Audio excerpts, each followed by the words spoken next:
Yun po yun, mga mahal kong mga kapatid, na kaya nagtataka kayo na sometimes you ask, bakit nagturo na? Bakit po nakuha na po yung oras na para sa mga ngaral? Ayun po yung hindi mo rin mapigil dahil nga yung katawagan sa bawat doon mo nagmamanifest po yung calling kung saan siya ilalagay ng Diyos. So I understand. But pag lumago na tayo, mag-mature na tayo, there is a time, no? For everything. Kaya sa mga ngaral po, there's a time for everything. Pero ang topic po natin is about na you have a place in the church. Amen? Mayroon kang lugar sa church. So, sabihin natin sa ating katabi na you have a place in the church. So, anong papel mo dito sa church? Ano pong papel natin, mga kapatid? Taga-linggo lang o taga-samba lang paglinggo? About other time, other days na wala ka lang naman ginagawa sa buhay. So, yun po yung, sige, buksan natin ang 1 Corinthians chapter 12. Sandali lang po ito. Amen? Para alam natin na si Apostol Pablo ay nagamit ng ilustrasyon na sa physical body ng marami kung gaano ka-importante ang bawat isa sa church, sa body of Christ. Amen? So, ang pangunahing dapat sa bawat kapatiran o body of Christ, that means God has a specific purpose. Diyan tayo nakita. 1 Corinthians chapter 12, verse 12. Yeah. Amen? Ang Diyos po ay nagbibigay ng specific purpose upang dalhin mo, gawin mo kanyang pinapagawa. Lalo na po sa local church sa ating dito. Pero depende sa iyo kung gawin mo yung plano at panukala ng Diyos sa iyong buhay or sa tulong ng Diyos. Amen? So, yun po ang ibig sabihin. Wow. Tama-tama, may sabaw tayo dyan. Ang katawan ng tao ay binubuo ng maraming parte.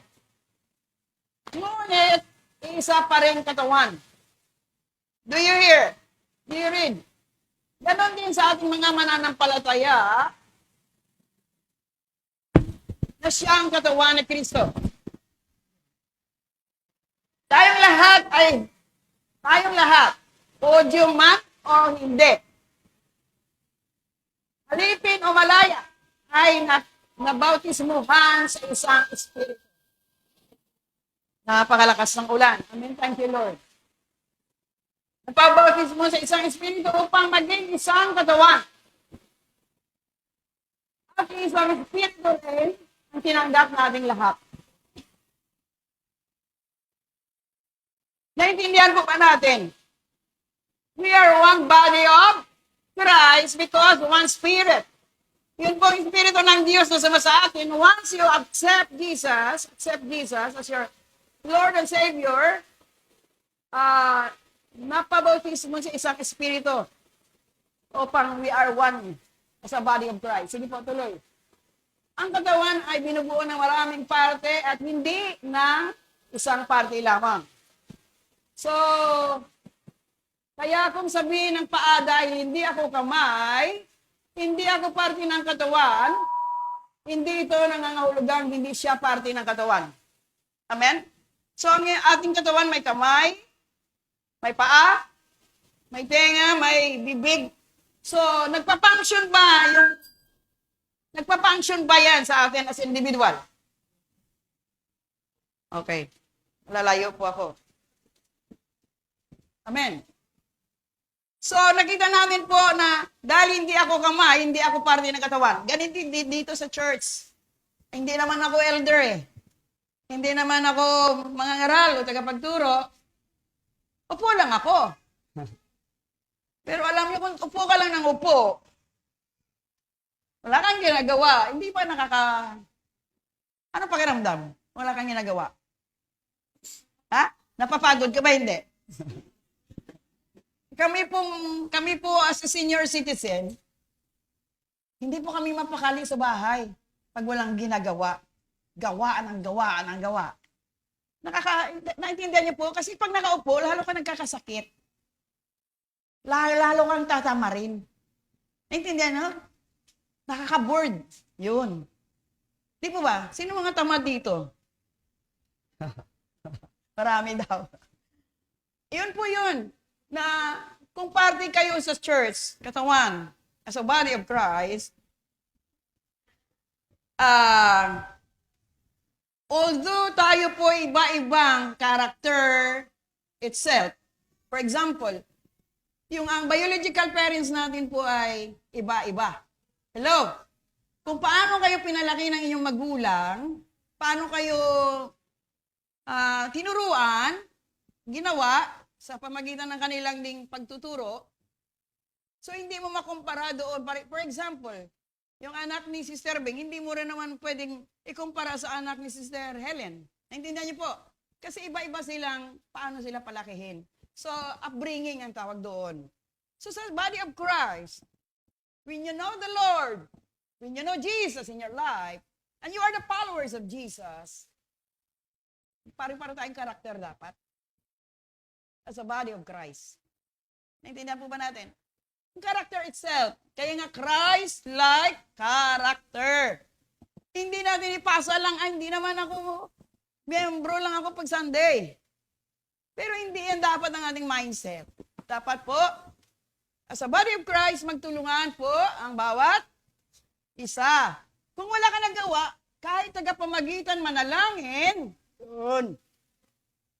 Dapat po, you pray to each other for one another.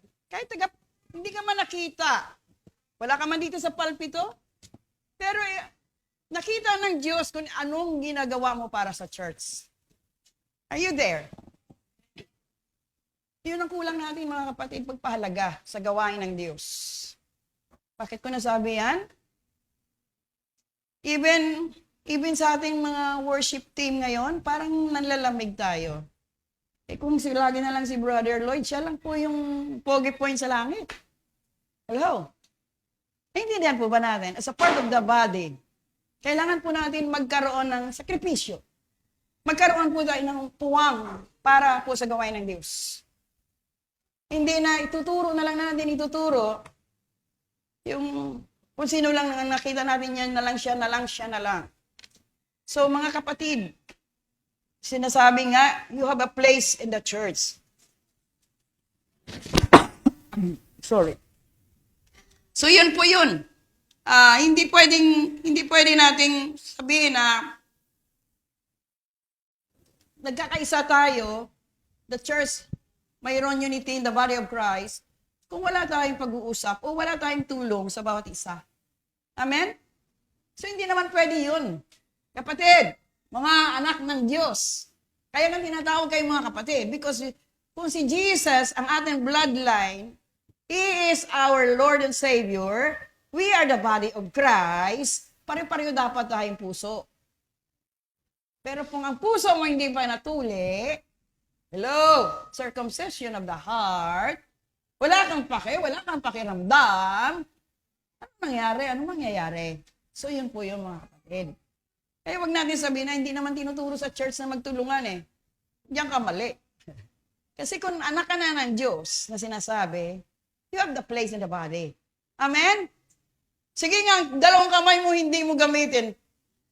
Paa may mangyari. Kung kamay lang gagamitin mo, yung paa mo walang silbi. Gagamit ka ng wheelchair ngayon. Kasi wala ka ng paa eh. Naintindihan niyo po ba? So hindi ka masaya kung ang function of an office of your system, kamay, paa, tuhod, balik, walang function. Amen! Subukan mo kaya na wala kang kamay. Masaya ka kaya? Mata na lang. Mamili ka. Parang hirap, no? Wala kang pandinig. Anong wala sa'yo? Marami kayong walang pandinig dyan eh. Bali wala. Naintindihan niyo po ba? Huwag nyo hayaan na tanggalin ang pandinig natin. Kasi bingi-bingian lang tayo. O puso mo nang tanggalin. Nawala ka na buhay talaga. Yun po yun. Kaya nga you have a place in the body of Christ. Ano ba tayo? So, tuloy natin basahin. 16. At kung sabihin naman ng tenga, dahil hindi ako mata, yun pala, nakasulat pala eh. Hindi ako parte ng katawan. Hindi rin ito nangangahulugang hindi siya parte ng katawan. So, ang tenga mo ba parte ng katawan? Lalayo na naman ako. Naintindihan niyo po ba? Pero kung hindi mo gagamitin, naging parte ba yan ng katawan mo? Tuloy, sige po. Dahil kung ang buong katawan ay puro mata, gusto mo maging pinya? Alam niyo ba yung bakit naging marami mata ang pinya? Sinumpa ba yun hindi? Alamin yung story nun. Bakit? Dahil kung ang buong katawan ay puro mata, paano ito makarinig? At kung ang katawan ay puro lang tenga, hindi lalo siyang si Marites kasi dami narinig eh. Naintindihan nyo? Hindi rin maganda. Ay puro lang tenga, paano ito makakaamoy? So nakita nyo ang ehemplo? Ngunit, nilikha ng Diyos ang ating katawan na may iba't ibang parte. Ayon sa kanyang nais. Ganon din po dito sa body of Christ. Kahit nandiyan ka lang sa likuran, nagwawalis, naglilinis, nananalangin, may ginawa ka pa rin sa Panginoon. Hello! Hindi pwede po yung naging ano lang tayo. Kasi po, walang unity of the body pag walang tulungan. Amen? So, again, kung ang katawan ay binubuo lamang ng isang parte, matatawag pa ba itong katawan? Hello, church? Are you there? So, brothers and sisters ba tayo dito? Are you sure? So, ano na nagawa mo sa church? Ano na naambag mo? Ano na ginawa mo? Ano na naitulong mo? Ano na pong kalagahan mo? You have a part in the body. Kaya huwag may turing sarili mo, hindi naman ako membro dyan eh. Saling pusa lang ako. Sa mundong ibabaw na ito, kung ikaw taga sanlibutan pa, oo, pwede yung saling pusa. Pero pag sa Panginoon na tayo, church, we are one body. Sakit ng kalingkingan, sakit ng buong katawan. Kaya nga, tulad niya sinabi, may sakit yung isang kapatid natin. Kayo po may masaya. May sakit yung isang kapatiran natin. Nagpalakpak ka ba? Naglungdag-lungdag ka pa?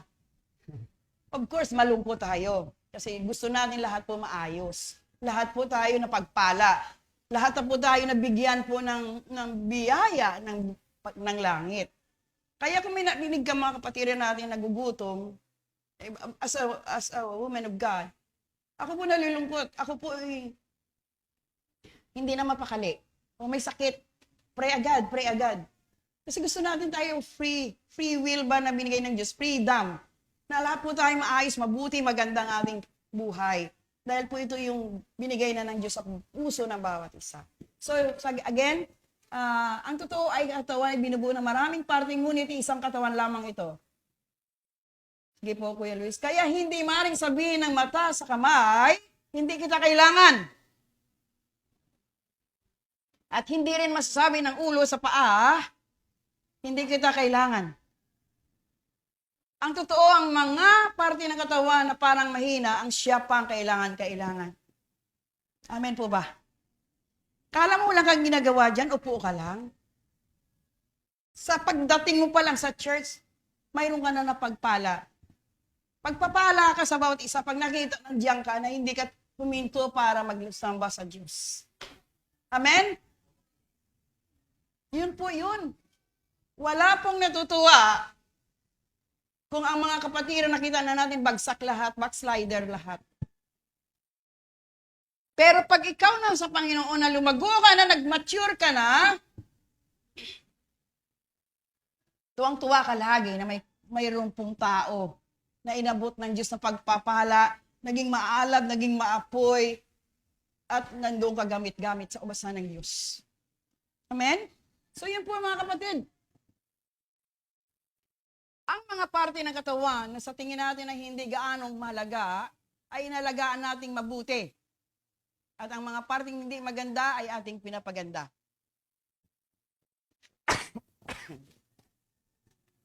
Hindi na kailangan magpagandahin ang mga parteng maganda na. So sa palagay nyo, saan maganda sa part nyo? Ha? Huwag kayo ganyan, ha? Hindi na kailangan pagandahin ang mga parteng maganda na. Ganon din na isaayos ng Diyos ang ating katawan, binigyan niya ng karangalan ng mga parteng hindi gaanong marangal. So wag nyo sabihin na hindi kayo importante sa Diyos. Hello? Kaya nga ang Diyos natin napakabuti, napakabait. Basahin natin mamaya yun. Ano po nangyari? Wala na ba? Meron pa. Hindi kaya may tenga ka pa ba? So, tuloy lang po. Kunti na lang. Upang hindi magkaroon ng pagkakahati-hati, kundi pagmalasakit sa isa't isa. Ito pong punto ko, church. Yung pagkakaunawaan, pagmamahalan, pagmalasakit sa isa't isa, ito din po ang gusto ng Diyos sa bawat isa sa atin sa lugar na ito. Amen? Isa panalangin pa lang, hindi ka naglaan o nagbigay para sa bawat isa. Kilala nyo na ba mga katabi nyo lahat? Sila ba'y kasama na sa prayer item nyo? Okay lang kauling na nalangin para sa kapatiran. Hindi niyo po? Usually tayo nagpipray lang para sa ating pamilya. Lord, pagpalain mo ang aking asawa, ang aking anak. Usually tayo lahat ganon, di po ba? How about si brother, si sister? Kasama ba sa prayer life mo? Kung ikaw ganon na kapatid, it means we are one body of Christ. Amen? Pag may narinig ka sa kapatiran, Lord, wala siyang pambayad.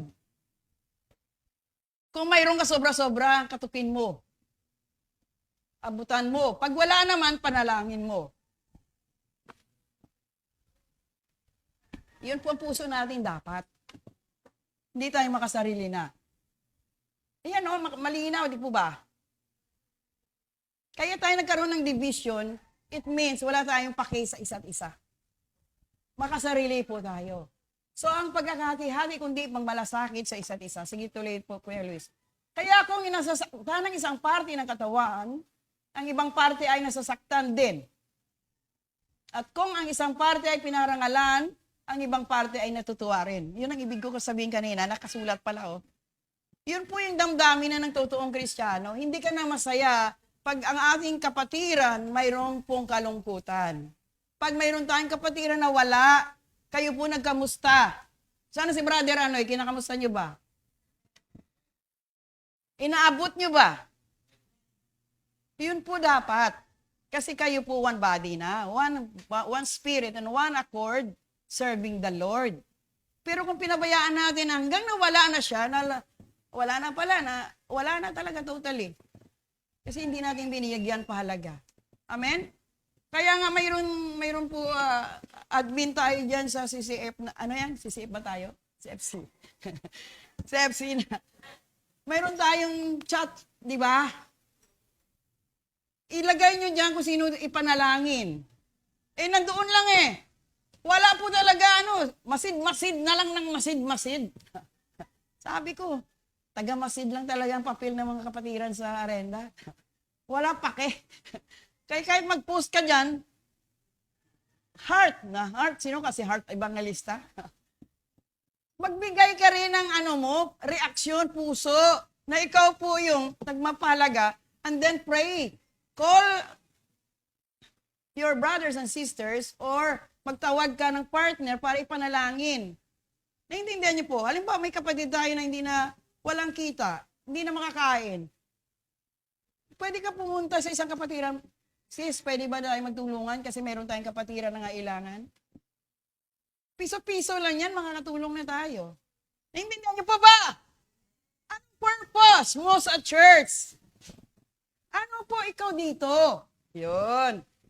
Hindi lang po, mga kapatid ha, hindi lang tayo na circle of friend o pagkakilala o kaibigan. We are one body of Christ. Yun dapat, mga kapatid. Sige po.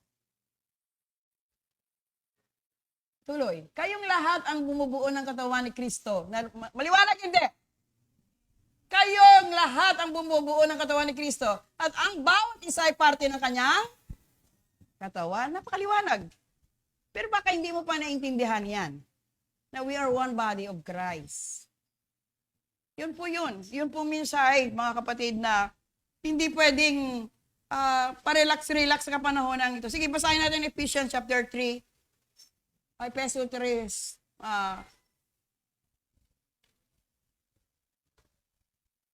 Ano kaya nakasulat dyan?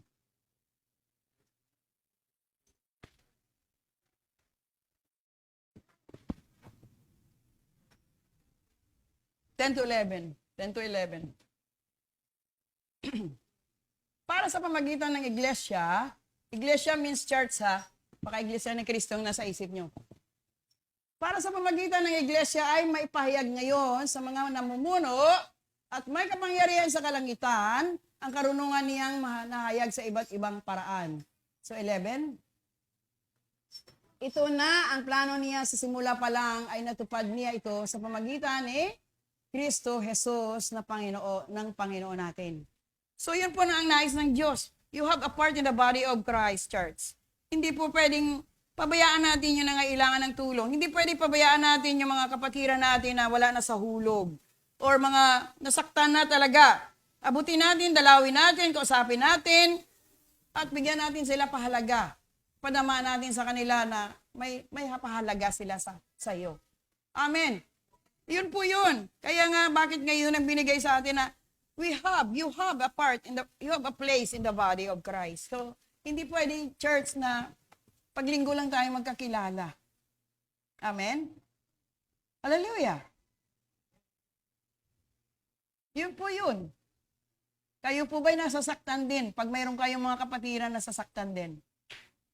O wala kang pake? So, ibig sabihin, hindi ka pa Kristiyano. Hindi ka pa totoo. Maging totoo ka na. So, ano pa dapat ang gagawin natin? Bakit kailangan ka sa church? Sige, buksan natin ang Efeso 4.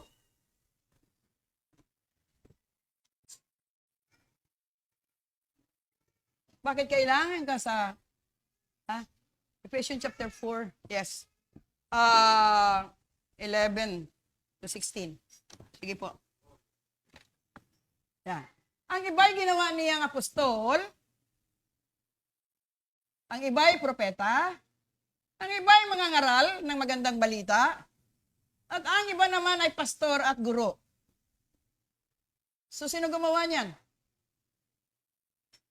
Ginawa niya ito para ihanda sa paglilingkod ang mga pinabanal at para lumago at maging matatag sila bilang katawan ni Kristo. So, yun po yung kanina, yung bungad natin dito. Bakit po tinitrain natin mag-exhort? Kasi para makita natin yung calling mo. Ginawa niya ito para ihanda sa paglilingkod ang mga pinabanal at para lumago at maging matatag sila sa bilang katawan ni Kristo. Sige, tuloy po. Sa ganitong paraan, maabot nating lahat. Sino sabi? Nating? Hindi lang sinipasura lang. Sa ganitong paraan, maabot nating lahat ang pagkakaisa sa pananampalataya at pagkakakilala sa anak ng Diyos at ganap na lalago sa espiritual nating pamumuhay hanggang maging katulad tayo ni Kristo. Very clear, church. Bakit kailangan ka sa church? Amen. E paano si Pastora bumalik na ng Amerika ngayon? O marami na magtuturo dyan kasi may natitrain na. Pwede na. Pwede na ba? Mukhang nagpaplano Sa ganitong paraan, maabot namin lahat ang pagkakaisa sa panampalataya at pagkakilala sa anak ng Diyos. So, napakalaga ang lumago ka. At ganap na lalago sa spiritual nating pamumuhay hanggang maging katulad tayo ni Kristo. Saan ka hinahambing ngayon, church? Kanino? Kanino? Kay Kristo. Hindi ka ba natutuwa na hinahambing tayo sa ating Panginoong Hesus Kristo? Kasi hindi natin minsan nabigyan ng palaga eh. Hindi natin naunawaan na mahalaga ka sa Diyos. Why we need you in the church? Kasi kung saan ka tinawag, dapat nagagawa na ngayon ng Diyos. How many long years ka na sa church? Bakit hanggang ngayon wala ka pang silbi? Sakit, no? Sige po, tuloy. Hanggang 10 taon ka na dito, hanggang ngayon wala ka pa silbi. Kung ako amo mo, napalayas na kita. At kapag naabot na natin ito, hindi na tayo tulad ng mga, basahin natin mabuti. At kapag naabot na natin ito, hindi na tayo tulad ng mga bata na pabago-bago ng isip at nadadala sa iba-ibang aral ng mga taong nalilinlang na ang hangad ay dalhin ang mga tao sa kamalian. Alam nyo ba, church? Ha? Sige, sandali, magkwento lang si Pastora. Bakit po ang mga babae binawal mangaral daw mamuno? Hindi pala binawal mangaral. Mamuno sa isang church. Dahil ng panahon sa Ephesians, itatak ng talak ng talak. Ang mga asawa o mga babae. At ayaw ni Apostol Pablo na mangyari yan tuloy-tuloy. So, hindi sila ina-allowed. They don't have permit to be the head sa church. Diba, basahin sa Episo, marami akong ditong verse na supporting verses about ang mga babae pinagbabawal. Sa Ephesos po yan. Naintindihan niyo po? Kaya lang, kung ibabawal natin mula Corinto, Efeso, sa lahat ng lugar, wala nang babaeng tatayo, magturo, mangaral, wala papasok sa langit. Mga lalaki, wala eh. Hallelujah. Ang mga lalaki, isang focus lang. Ang mga babae, multitasking. Ano tawag ba yan? Multitask ang ginagawa. Habang naglalaba, nagluluto, nagabantay ng bata. Nagwawalis, naglilinis habang may sinasalang. Ang lalaki, yun lang. Kung nanonood basketball, mag-aapo na lang yun. So, intindihan niyo po ba? Wala po silang, nakiintindihan niyo? Pero po, sorry po sa mga tatay na masipag, lalo na kay Sir, ha? Naglilinis siya, nagsasampay. Habang nagsasampay, naglalampaso pa yan, tatanungin ka pa, gusto mo kape? Kaya exempted po yan dahil multitasking yan sa trabaho sa bahay. Wala ka nang hanap-hanapin pa. Naintindihan nyo? Kahit hanggang banyo namin, pwede ka matulog. Hello! Ganun po yun. At kapag naabot na natin ito, hindi na tayo tulad ng mga bata na pabago-bago ng isip at nadadala sa iba-ibang aral ng mga taong nanlilinlang na ang hangad ay dalhin ang mga tao sa kamalian. Yun pong problema ng mga kababaihan sa Efeso, madali silang masila. Madali silang maturuan ng mali-mali, sunod-sunuran ng babae. Kaya nga yun si Eva, nalinlang po kaagad. Hello! Kaya nagkasala si Adan at Eva dahil kay madaling po mauto ang babae. So, madaling maturuan ng mali. Yun po yun. Kaya pinagbawal ni Apostol Pablo. But kung tuloy-tuloy yung basahin mo sa Bible, and the last day will pour out my spirit to all the flesh, men and women, babae at lalaki, kung isang espiritu ng Diyos ang nagtuturo at nagbigay ng karunungan, lahat po tayo ay tinawag ng Diyos. Walang exempted. Amen! Kaya po yung tanong na marami, hayaan nyo sila. Kanilang kaisipan yun. Pero sa buhay ko bilang lingkod ng Diyos na babae rin ako, minsan lalaki. Hallelujah. Hindi ba? Bakit nga sabi lalaki minsan? Sino ba nagpagawa ng bahay? Ako na foreman, ako na architect, ako engineer. Bakit walang reklamo? Intindihan niyo po. Yun po yun. Sabi ko sa iyo, kasama po yun sa buhay. Sa halip, manatili tayo sa katotohanan ng may pag-ibig. Kaya mahal na mahal ko kayo, church, dito eh. Upang sa lahat ng bagay maging Ano? Katulad tayo ni Kristo na siyang ulo ng iglesia. Very good. Amen? Yun po ang punto natin dito, church. Kaya, ang negatibong kaisipan, i-put aside natin yan. Wala na tayo sa ganong kaisipan kung lumago ka na sa buhay spiritual. Ang concern mo, ang paglago ng bawat isa. Para hindi na sayang pagpapagal ng bawat isa. Nagtitipon tayo para sa lahat, hindi po sa isa lang. Amen po ba? Kaya nga pag narinig mo yung prayer ni Brother Lloyd, Lord, dapat walang distraction. Kasi gusto lahat mapagpala. Pag nagsimula ko sila mag-pray sa worship, Lord, na malayang-malaya ka makakilos sa lugar na ito. Ang puso niyo rin kasi para lahat ma-bless. Naintindihan niyo po ba? Kaya mayroon kang, you are needed in the church. Hindi yung sabihin mo, hindi ako kasali dyan, hindi ako kasi magaling. No, all of us here. Naintindihan niyo? Amen! Sa alin, manatili tayo sa katotohanan ng may pag-ibig upang sa lahat ng bagay maging katulad tayo ni Kristo na siyang ulo ng iglesia. Sige po, mayroon pa. At sa pamumuno niya, ang lahat ng bahagi ng katawan na walang iba kundi ang mga mananampalataya, yun, para sa believer, ay pinag-ugnay-ugnay at ang bawat isa nagtutulungan. Yun sinabi ko kanina.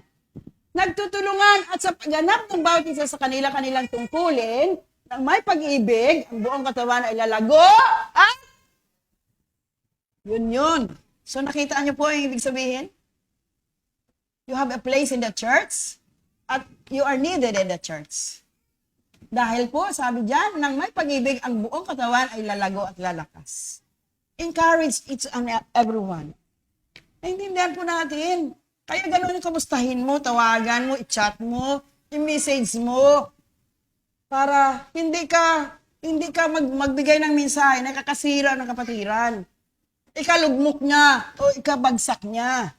You are there. Kaya nga, you need to encourage one another to continue to serve the Lord your God. Nakita niyo po mga kapatid, pag sinabi niyo, Pastora, attend kami ng ganito, ganiri. Sino nag-attend sa inyo ng, yung rain? Ano yon?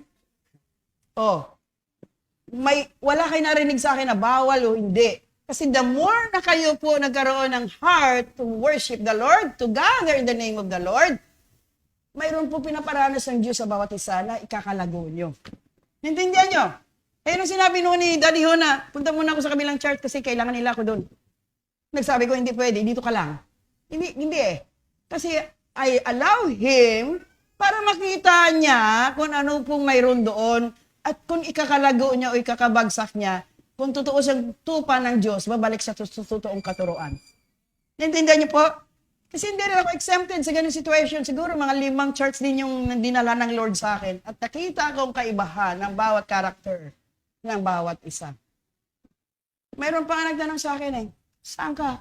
Ano ka? Ganun tanong pastor ka. Saan? Ganun tanong ba? So, ilang kongregasyon mo? Ilang bilang lang?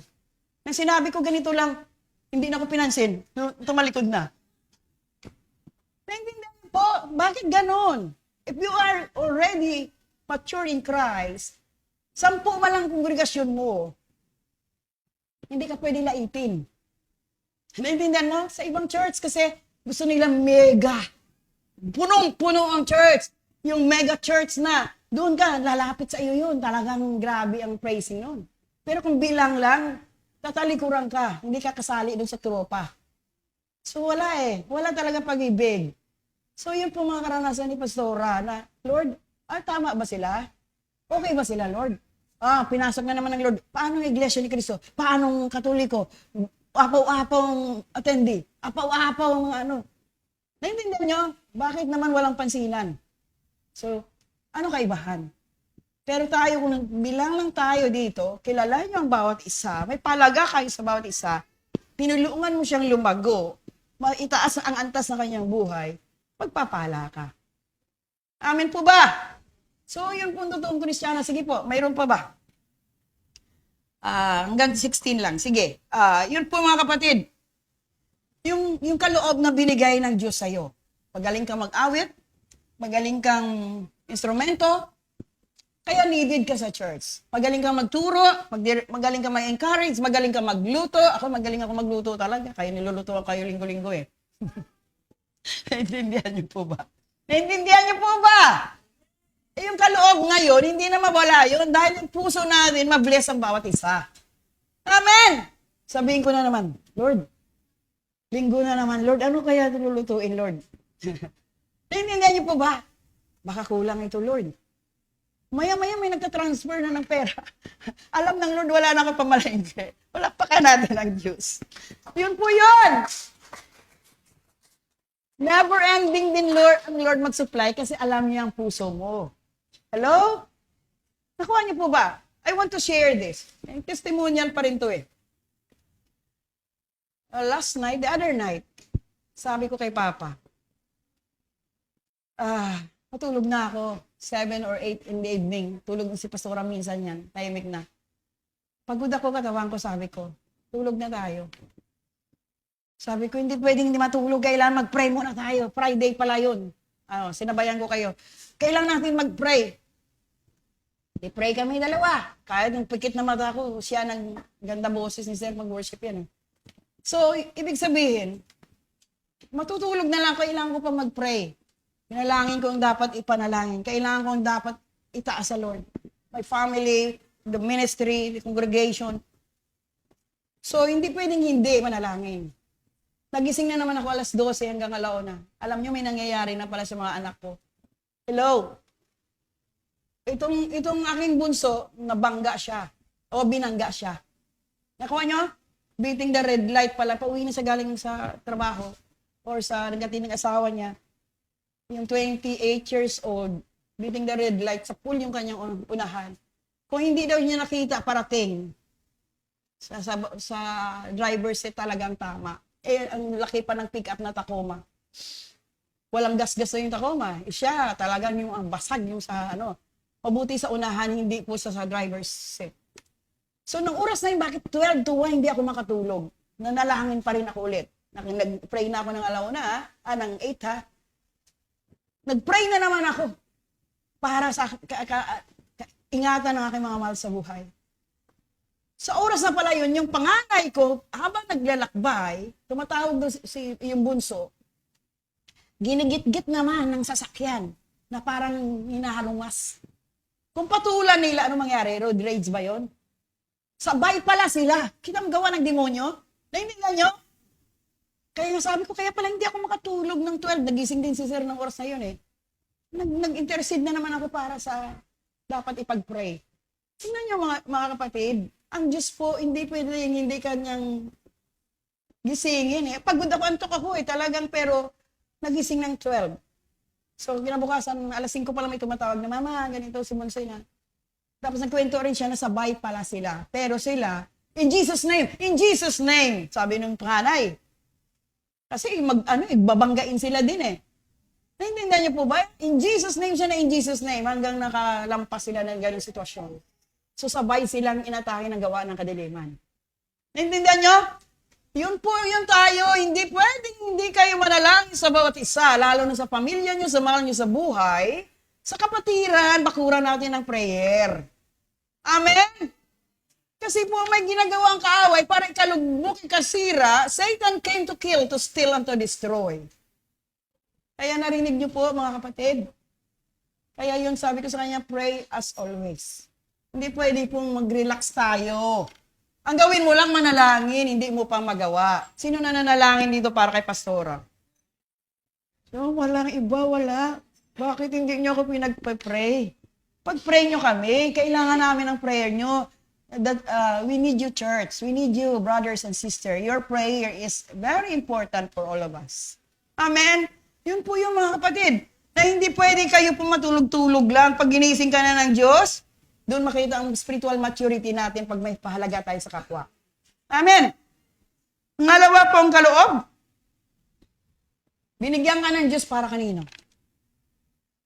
To bless other. Para mapagpala din ang iba through your life. Amen? Yun po tayo mga kapatid eh. Pag binigyan na tayo ng Diyos, hindi ako pwedeng tumagal magturo ngayon dahil may communion. sapat na yung kanina kayo sa binigay ni Brother Ben, ni Pastor Ben na mensahe tungkol doon sa ano man yung narinig nyo, sa gawa. Yun po yung ibig ko sabihin, mga kapatiran. Kaya ito paalala lang, kung mahal mo ang Diyos, mahal mo yung kapwa. Amen? Kung mahal mo yung kapwa, ibig sabihin, nag-matured ka na. Amen? Kaya, ipag-pray mo si sister na ma-overcome yung pagsubok sa sarili niya. Kaya even me, myself, when I pray to God, Lord, help me to overcome myself. Ma-overcome kong araw na ito na hindi ako magkaroon ng galit o sama ng loob. Kasi tayong tao, as a human being, madali tayong nahuhulog sa kasalanan dahil nananaig din sa atin ang pita ng laman. Madali kang mainis, madali kang magalit, madali kang tamarin, madali kang... Alam niyo mo yung ugali, pero kung napahalagahan mong tinuro na ni Kristo sa buhay mo, that Christ-like character, ibig sabihin lumalago ka na. Kaya nga sabi ko, paano Lord? Paano po mga kapatiran? Paano pong buhay nila ngayon? Paano pong needs nila ngayon? May mga sakit karamdaman pa mga kapatid. Yung iba namin kapatiran ay walang-wala na pera. Yung iba po nangailangan ng tulong. Lord, anong magagawa namin? Alam niyo po ba yung gano'n ang puso ko para sa inyo lahat? Kaya lang sabi ko, Lord, kung mayroon lang ako ngayon, talagang naiintindihan niya po, dumarating din yung sitwasyon na kaya I praise the Lord sa buhay niyo. Nandito pa rin kayo hanggang ngayon. May kawalan man, may kahirapan, may sitwasyon man. I praise the Lord na nakasurvive din si Brother Boy. Na yun yung prayer, maga, tanghali, gabi. Sabi ko, Lord, pagpuin mo, abutin mo sila. Mga anak na nanalangin, ang asawa. Lord, sila po mga lingkod mo. Nakuha niyo po kasi ang una-una problema, narinig niyo kanina financial. Ayaw man pagkonsulta kasi baka mahal bayad. Pero may pang shopping, may panggala, may pang outing, hindi nawawala. Ganun tayo, di po ba? Hello? Ayaw magpadoktor. Pero kami nga, libre yung doktor sa amin sa Amerika, libre paggamot namin, yung maintenance doon sa Amerika. Kakatukin ka pa, you get your medicine here. Pero hindi naman kami nagpapadoktor. Di ba, Pastor, takot po ako sa BP. Ayaw ko magpa-BP. Nahabol po ako ng mga anak ko. Bakit daw takot ako? Malaman mo kung tumaas man yan o hindi. Ganun din ganun pa rin yun. Kaya disiplinahin mo na lang sarili mo na huwag ka nang kumain ng mga bagay na ikataas ng alta presyon. Amen! Kaya saludo ako kay Brother Rod. Disiplinado siya sa pagkain. Ayaw niya ng mataas. Mataas grade niya sa cholesterol. Amen? So, ganun yung discipline to yourself. Kaya mga kapatid, lahat po tayo napagpala. Amen po ba? Lahat po tayo binigyan na ng biyaya ng Diyos sa bukas na langit. All we need to do is to acknowledge His goodness and kindness. Ituturo ko pa sana yung mahaba-haba yun 2 Peter chapter 3. Pero basahin natin sandali lang. Maaga-aga pa. Sige po. Hallelujah. Sige po. Pangalawang Pedro 3. Sige po. Maganda dun Mga minamahal, pangalawang sulat ko na ito sa inyo. So, sumusulat Sino ito sumusulat?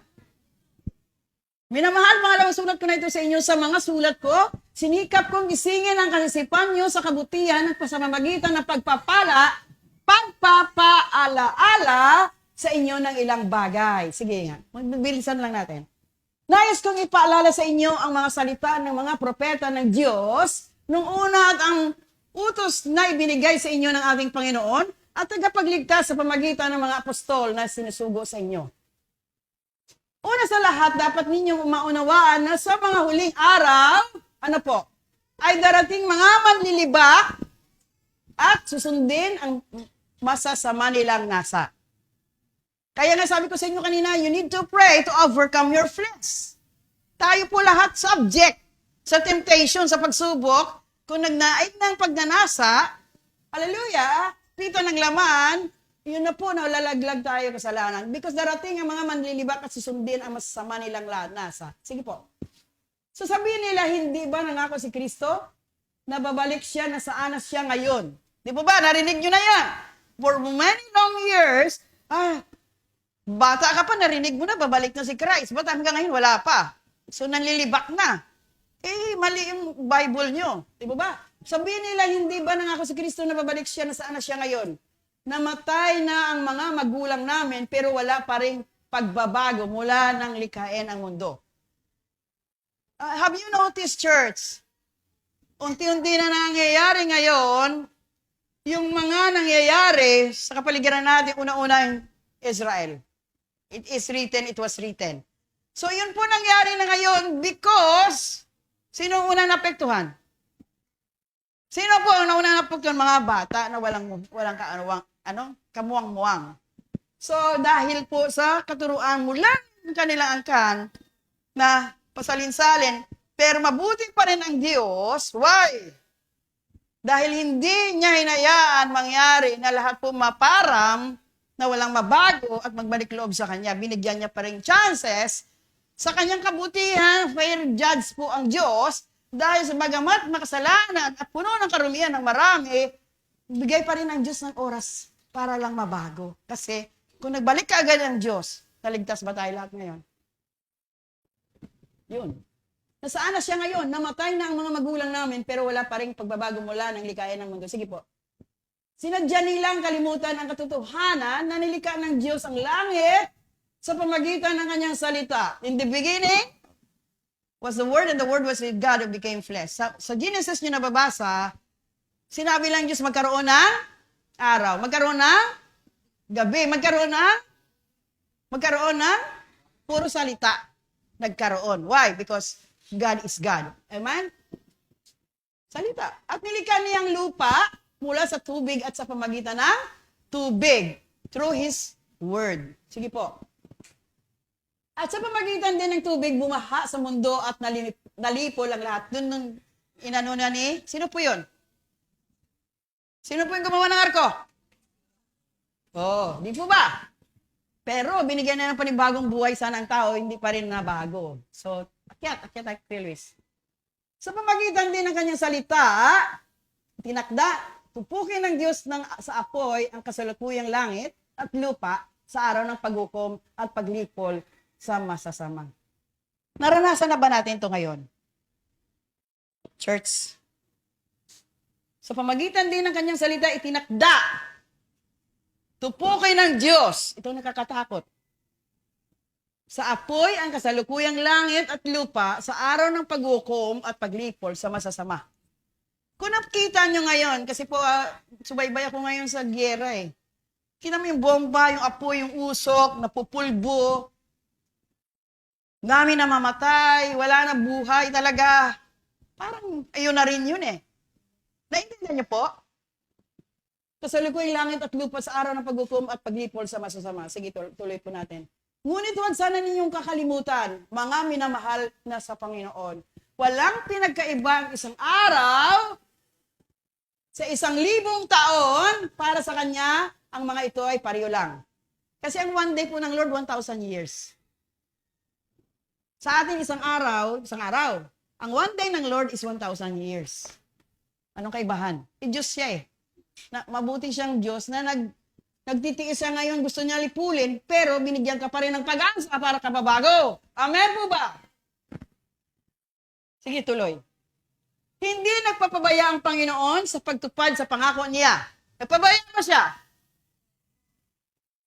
Gaya na inakala ng ilan, ang totoo, binibigyan lang niya ng pagkakataong, magsisi ang lahat sa mga kasalanan nila dahil ayaw niyang mapahamak ang sinuman. Diba? Loving God talaga siya. Fair ang kanyang judgment. Faithful and true God siya sa mga believer. Yan o. Binigyan lang niya ng... Ang question na marami, ba't hindi pa siya dumarating? Ang tugon. Binigyan lang niya ang pagkataong magsisi ang lahat sa mga kasalanan nila dahil ayaw niyang mapahamak ang sinuman. Very, very clear na mahal tayo ng Diyos. Kasi kung dumating na siya, at nalipol na kayo lahat, nalipol tayo lahat, na walang pagsisisi, walang pagbabago, lalangoy tayo lahat sa dagat-dagatang apoy. Amen? Okay, tuloy pa.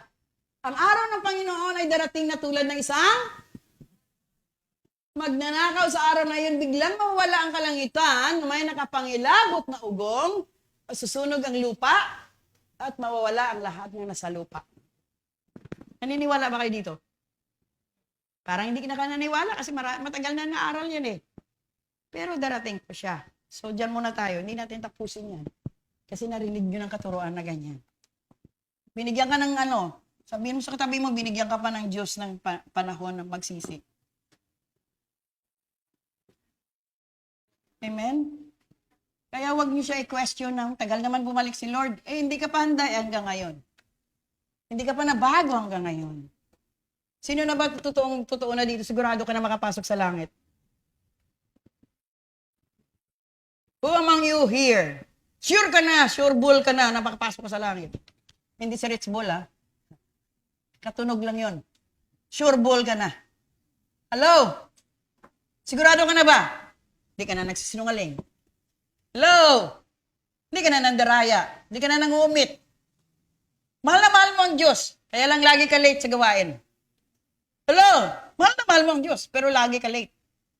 Mas inuna mo pa yung lalabahan mo, lulutuin mo, asikasuhin mo, lilinisin mo sa Diyos. Sa mahal na mahal mong Diyos. Si Pastor, sakit naman ng ano. Ang totoo lang, it hurts. Ang totoo, it hurts. Naintindihan niyo po? Kanina, na-late kami, nakarating kami dito, 8:30 na yata. Kasi po, kasalanan ng, yung hangin sa, saan ba yung Luis? Yung hangin, di ba shoot daw yung hangin ng kutsi niya, ng kalyer eh. Hello! Pero si Pastor, alas 6 nakaupo na, luto na lahat. Hello! Nakaligo na, naka-makeup na. Kulang na lang sasakyan. Eh kayo na, ilang hakbang lang oh. Hello! Again, reminder. Nakuha niyo po ba? Pastora, yan na naman oh. Mahal na mahal mo si Lord. Eh, pero nandun ka sa labas, wala kang ginawa doon eh. Pag tama na kakadaldal mo. Tama yung masyado kang maingay. Hello? Yun po yun. Concern ka sa gawain ng Diyos. Again, ulit-ulitin ko, maaga po tayo dating, kung kailan manalangin dyan sa isang sulok, manalangin ka. Eh, late ka na nga eh. Pagdating mo, daldal ka pa. Naintindihan niyo po ba? So sabihin mo, papasok ko sa langit? Oh, wow. Pastora, huwag mo ko husgahan. Tao lang ako eh. Naintindihan niyo po. Mahal na mahal daw si Lord. Pero pag sa labuyan eh, hindi nalilate. Bis agad. Amen po ba? Yun po yun. Eh marami tayong kahinaan, church. Marami tayong fall short of the glory of God because yung ating self-centeredness, nandiyan pa rin po na hindi natin maibigay-bigay. Tapos nagmamadali ka, ba't ang tagal naman ni Lord bumalik?